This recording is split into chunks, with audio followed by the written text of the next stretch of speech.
ഓർമ്മ പോകുന്നുണ്ട് എനിക്ക്. അതെന്നാന്ന് എനിക്കറിയത്തില്ല. ഈ ഒരു സൈഡ് മരച്ചിരിക്കുവാണ് തലയുടെ.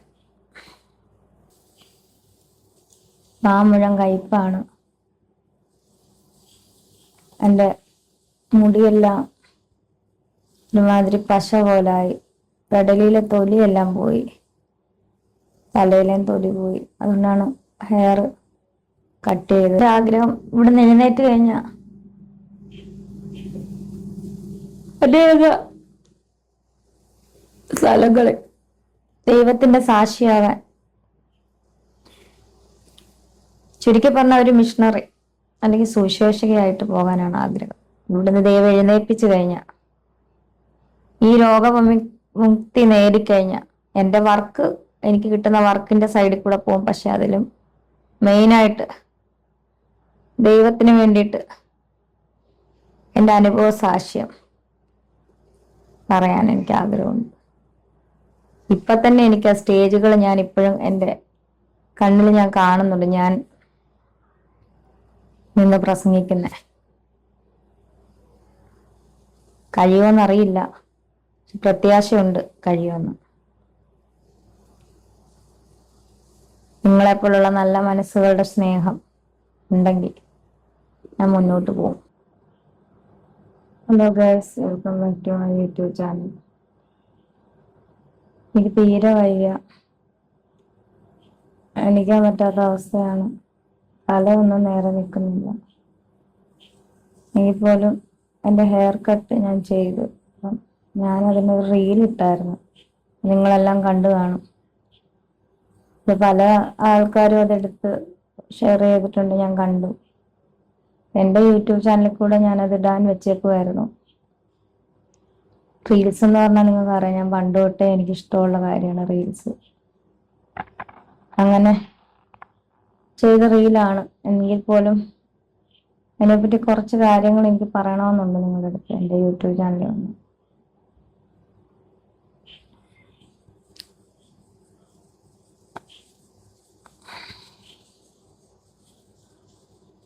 ഇപ്പോഴത്തെ എൻ്റെ അവസ്ഥ വളരെ മോശമാണ്.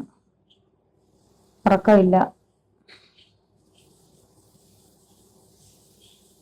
ചില സമയം ഓർമ്മ കിട്ടത്തില്ല. ആ മുഴം കയ്പാണ്.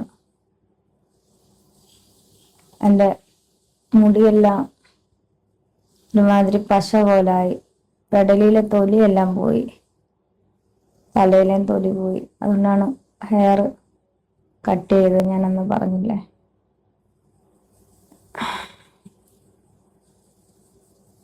വീണ്ടും കുറ്റപ്പെടുത്തുന്നവർ കുറ്റപ്പെടുത്തിക്കൊണ്ടിരിക്കും.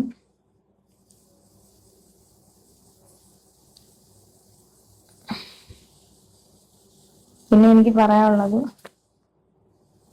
രാവിലെ എനിക്ക് ഹോസ്പിറ്റലിൽ പോകണം. ബ്ലഡ് കൗണ്ടൊക്കെ ചെക്ക് ചെയ്യുമ്പോൾ കുറച്ച് ഏറ്റക്കുറച്ചിലുകളൊക്കെ ഉണ്ട്.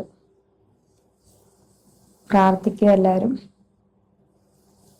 ഒരുപാട് പേരുടെ പ്രാർത്ഥന എൻ്റെ ഒപ്പമുണ്ട്. ഇതെനിക്ക് ഈ ദിവസങ്ങളിൽ മനസ്സിലായി. എവിടെ നിന്നൊക്കെയാണെന്ന് അറിയില്ല, ഒരുപാട് പേരെന്നെ വിളിക്കുന്നുണ്ട്. അവരുടെയൊക്കെ പ്രാർത്ഥന എൻ്റെ ജീവിതത്തെ വലിയൊരു സൗഖ്യം ദൈവം തരും എന്ന് ഞാൻ ഉറച്ചു വിശ്വസിക്കുന്നു.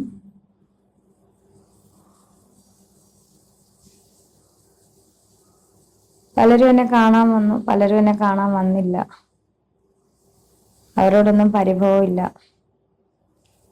കാണാൻ വന്നവരോട് നന്ദി മാത്രം.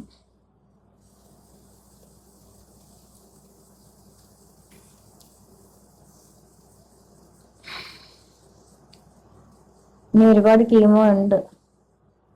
ഇതൊക്കെ എങ്ങനെ ഞാൻ മറികടക്കുമെന്ന് എനിക്ക് അറിയില്ല.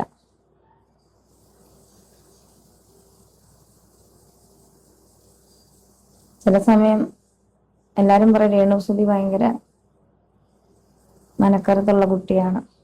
സത്യമാണ്. പക്ഷെ ശാരീരികമായിട്ട് രോഗം വന്നു കഴിഞ്ഞാൽ നമ്മൾ പെട്ടുപോകും. എന്നെപ്പോലെ തന്നെ രോഗമുള്ള ഒരു പ്രശസ്ത, പേരൊന്നും പറയുന്നില്ല,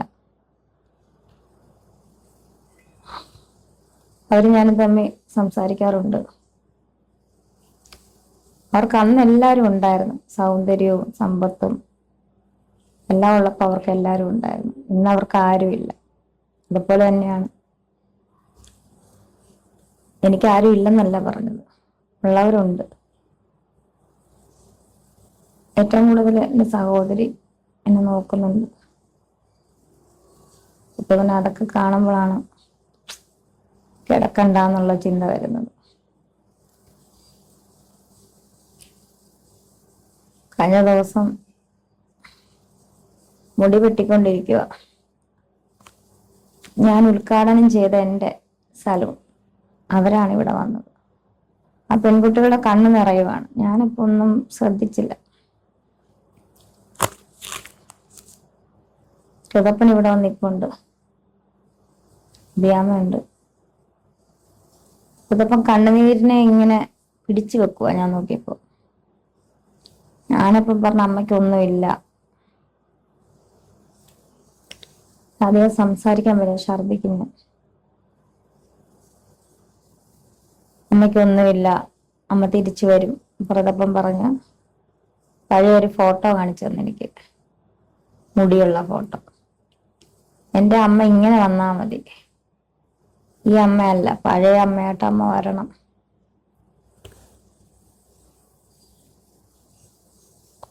അതുപോലെ ചേച്ചി കഴിഞ്ഞ ദിവസം എന്റെ മോനത് പറഞ്ഞപ്പോ ചേച്ചിയുടെ മൂത്ത മോള് ചേച്ചി, അതിന് അമ്മയുടെ മോനല്ലല്ലോ, അമ്മയുടെ അനിയത്തിയല്ലേ. അപ്പൊ അവള് പറഞ്ഞു, നിന്നേക്കാൾ മുന്നേ കണ്ട ഞാൻ അവളെയാ, അവളെന്റെ മോനാന്ന് പറഞ്ഞു.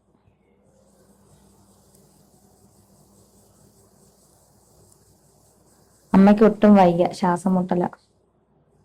ഒരു രാവെളുപ്പോളം ഉറങ്ങാതിരിക്കും എന്നെ നോക്കി.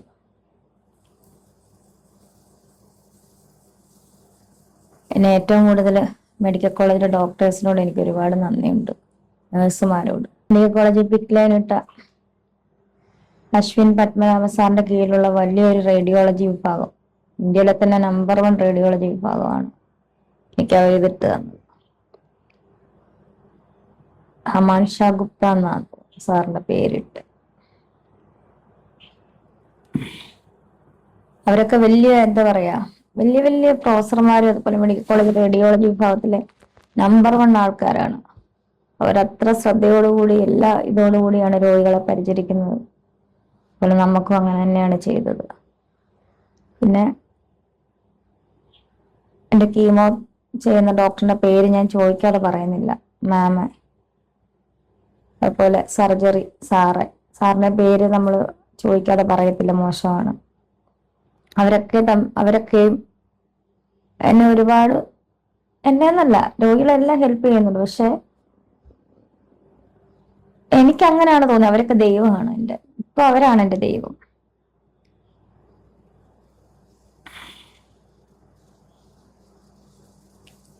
ഓർമ്മ പോകുന്നുണ്ട് എനിക്ക്, അതെന്നാന്ന് എനിക്ക് അറിയത്തില്ല. ഈ ഒരു സൈഡ് മരച്ചിരിക്കുവാണ് തലയുടെ.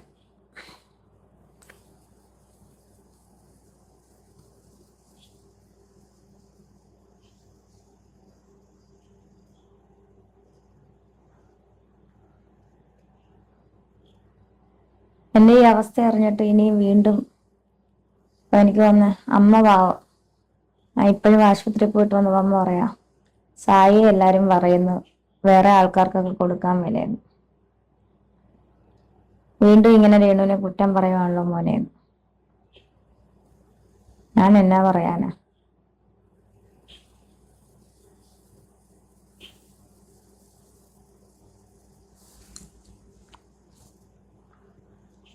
എനിക്ക് പഴയ പോലെ എഴുന്നേൽക്കണം. എന്റെ മാനേജർ കരീഷ്മ ഇപ്പൊ നല്ല കുറെ പ്രോജക്റ്റുകൾ പിടിച്ചു വെച്ചിട്ടുണ്ടെന്നാ പറഞ്ഞത്. അവൾ എൻ്റെ ഒപ്പം ഉണ്ട്, ഒരുപാട് നല്ല ജനങ്ങൾ എൻ്റെ ഒപ്പം ഉണ്ട്. ഇതാ ഈ കൈ കണ്ടോ, ഇതാണ് തൊലി പോകുന്ന ദേഹമല്ല.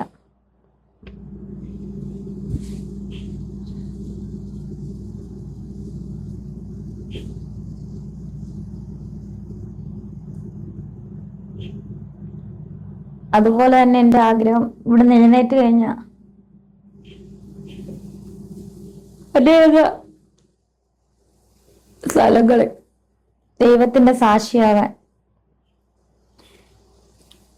ചുരുക്കി പറഞ്ഞ ഒരു മിഷണറി അല്ലെങ്കിൽ സുവിശേഷകയായിട്ട് പോകാനാണ് ആഗ്രഹം. ഇവിടുന്ന് ദൈവം എഴുന്നേൽപ്പിച്ചു കഴിഞ്ഞാൽ, ഈ രോഗമുക്തി നേടിക്കഴിഞ്ഞാൽ, എൻ്റെ വർക്ക്, എനിക്ക് കിട്ടുന്ന വർക്കിന്റെ സൈഡിൽ കൂടെ പോകും. പക്ഷെ അതിലും മെയിനായിട്ട് ദൈവത്തിന് വേണ്ടിയിട്ട് എൻ്റെ അനുഭവ സാക്ഷ്യം പറയാൻ എനിക്ക് ആഗ്രഹമുണ്ട്. ഇപ്പൊ തന്നെ എനിക്ക് ആ സ്റ്റേജുകൾ ഞാൻ ഇപ്പോഴും എൻ്റെ കണ്ണിൽ ഞാൻ കാണുന്നുണ്ട്. ഞാൻ നിന്ന് പ്രസംഗിക്കുന്നേ കഴിയുമെന്നറിയില്ല, പ്രത്യാശയുണ്ട് കഴിയുമെന്ന്. നിങ്ങളെപ്പോലുള്ള നല്ല മനസ്സുകളുടെ സ്നേഹം ഉണ്ടെങ്കിൽ ഞാൻ മുന്നോട്ട് പോകും. കീമോ മാത്രമല്ല എനിക്ക് എടുക്കുന്നത്, വേറെ മരുന്നും കൂടെ ഉണ്ടെങ്കിലേ ഞാൻ ഓക്കെ ആവത്തുള്ളൂ എന്നാണ് പറഞ്ഞേക്കുന്നത്.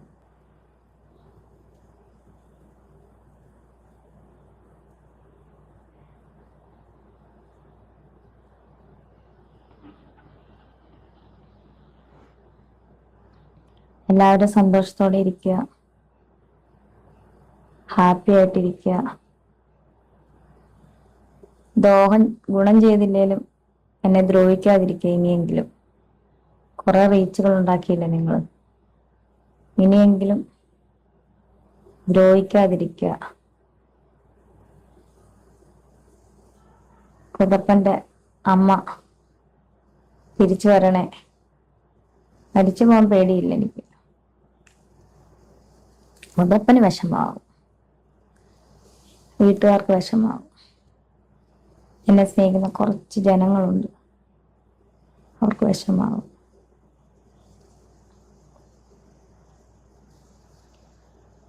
എനിക്കൊരു പാട്ട് പാടി ഞാൻ എൻ്റെ ഇത് അവസാനിപ്പിക്കാം. എൻ്റെ സഹോദരിക്ക് വേണ്ടിയാണ് ഡെഡിക്കേറ്റ് ചെയ്യുന്നത്. കണ്ണാൻ തുമ്പി പോരാമോ, എന്നോടിഷ്ടം കൂടാമോ, നിന്നെ കൂടാതില്ലെങ്കിൽ ഇന്നിനുള്ളിൽ പൂക്കാലം കളിയാടാമീ കിളിമരത്തണലോരം, കളിയാടാമീ കിളിമരത്തണലോരം. കണ്ണാൻ തുമ്പി പോരാമോ, എന്നോടിഷ്ടം കൂടാമോ, തിത്തേ തിത്തേ നൃത്തം വയ്ക്കും പൂന്തന്നൽ, നൃത്തം വെക്കാനെത്തുന്നുണ്ടേ പല്ലക്കിൽ, എന്തേ പോരാത്തോ വാവേ വാവാച്ചി, കുന്നിക്കുരുക്കളിൽ നിത്തരൻ